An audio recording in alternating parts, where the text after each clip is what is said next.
दौडेर आउन सकौँ यहाँ होइन। हजुर सधैँ कृपा लागोस् होइन, माता कृपा बाबाको कृपा सबैजना भन्नु पऱ्यो। यो बाले ल्याउनु भएको होइन, फुलै पनि चढाउँ।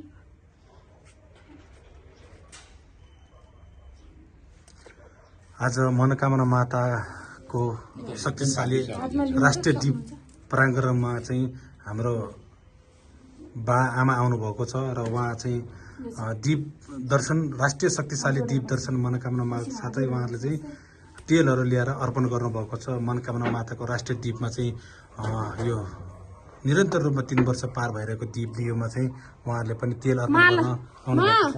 धुप सालकाठ ल्याउनु है, नृत्य कर्म गर्न सकौँ। चढाउनुहोस्।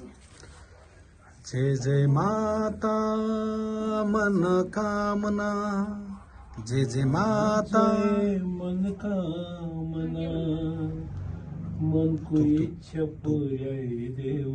धुप सालकाठ ल्याउनु कोही पनि दुखी नहो, यही वर देऊ हामीलाई। मा जय मनोकामना। जय मनोकामना माता। यी फुल पनि लिनुहोस्, हजुरले ल्याएको फुल पनि चढाउनुहोस्, यहाँ पनि चढाउन सक्नुहुन्छ।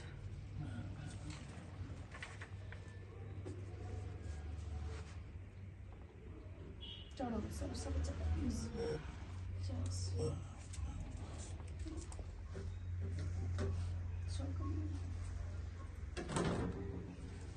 चढाइदिनुहोस् मातालाई, चढाइदिनुहोस्। त्यहाँ अहिले हामी लगाइदिन्छ, हजुर ल्याउनु सक्नुहुन्छ।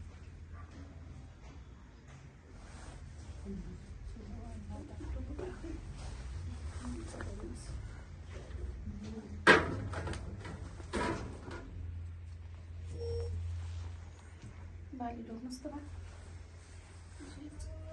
चढाइदिनुहोस्, हालिदिनुहोस्।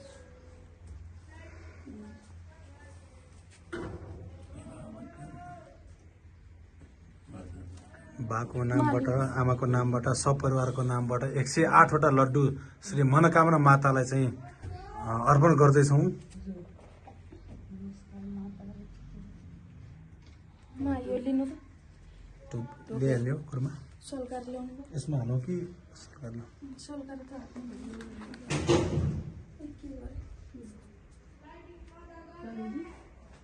साइडिङ बन्द गरेर उठाए लिनु कुरोमा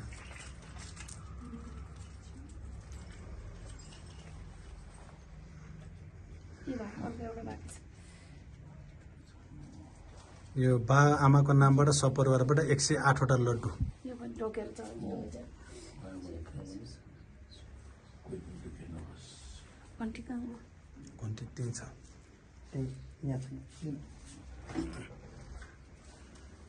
गुरुमा घन्टी आउनुहोस् मातालाई।